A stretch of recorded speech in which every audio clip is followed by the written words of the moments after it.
चौचाई को बंद कम में आवाज में काम चलेगा। हेलो हेलो चीक वन, हेलो हेलो, उस साउंड में आवाज नहीं है। हेलो हेलो हेलो चीक, हेलो हेलो हेलो चीक वन, चलिए ठीक है। परमादरणीय संगीत को चाहने वाले महान भाव माता एवं बहनों, नौजवान साथियों, हमारे प्यारे दोस्तों, आपकी सेवा करने के लिए जो हमारी कंपनी आई हुई है ग्राम अभिया टोला वसट्ठा थाना चोइसा जिला मधेपुरा बिहार से, हमारे कंपनी की प्रोपराइटर मिस्टर शंभू बिहारी, आज की रात आप तमाम दोस्तों की सेवा में आज का नाटक बहुत दर्द भरी कहानी, जिस कहानी का शीर्षक है एक फूल दो मालिन उर्फ सती कौवा हकनी। इस नाटक में हम विकास कलाकार प्रेमी ग्राम नगडहरी लालगंज थाना रुपौली जिला पूर्णिया से आप सभी को हार्दिक अभिनंदन और वंदन करते हैं। चलिए आज की रात जो आज का नाटक है, इस नाटक में कहां मेरा घर है और क्या मेरा नाम है, जरा परिचय पाठ से आनंद उठाइए।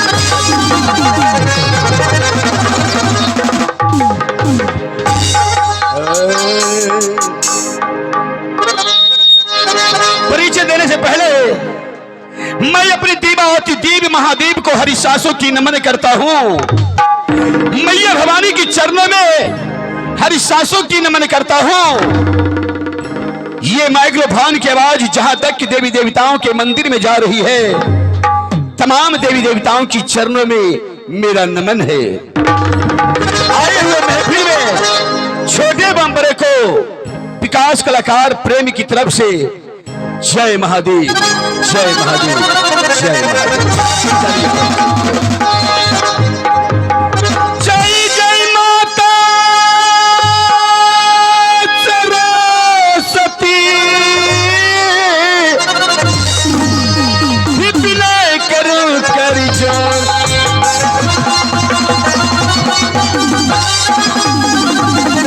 जय जय माता सरस्वती, विनय करो कर जोरी, पद पंकज श्री की माता कंठ पे राजा मोर।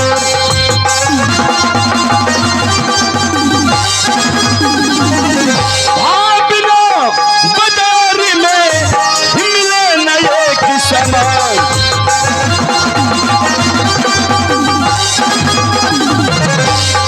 बिना बाजार में मिले न एक समान, भजन बिना हर कैसे मिले दीन बंधु भगवान।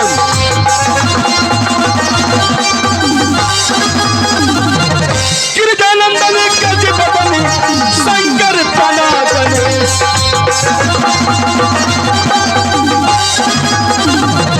गिरजानंदन गज बदन शंकर तना गणेश। जय जय माता सरस्वती, जय जय भारत देश।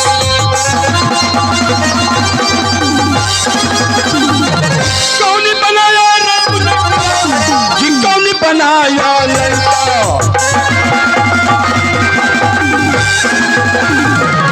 कौन बनाया राम नगीना कि कौन बनाया लंका, कौन बनाया शिव का मंदिर, कौन बनाया मक्का।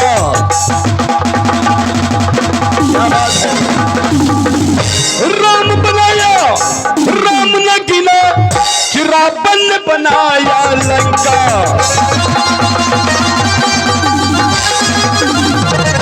राम बनाया राम ने गिना कि रावण ने बनाया लंका। हिंदू बनाया शिव का मंदिर, मुस्लिम ने बनाया मक्का।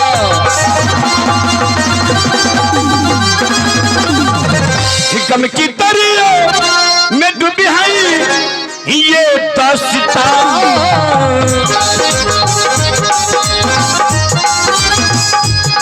गम की दरिया में डूबी है ये दास्तां। आया तेरे नाम का सुनाने को, आया तेरे नाम का। गम की दरिया में डूबी है ये दास्तां। क्या बात है।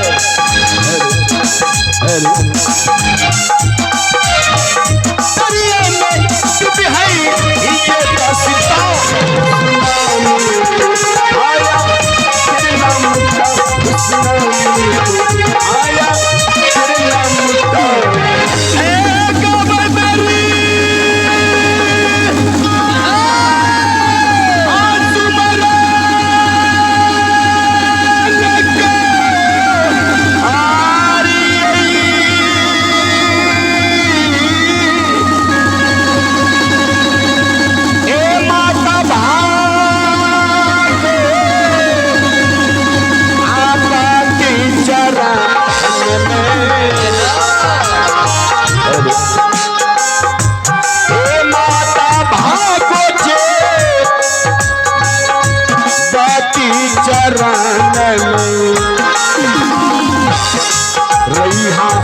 मैया पाया सकता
भाई आज सुनिया या गला होकर धनिया रे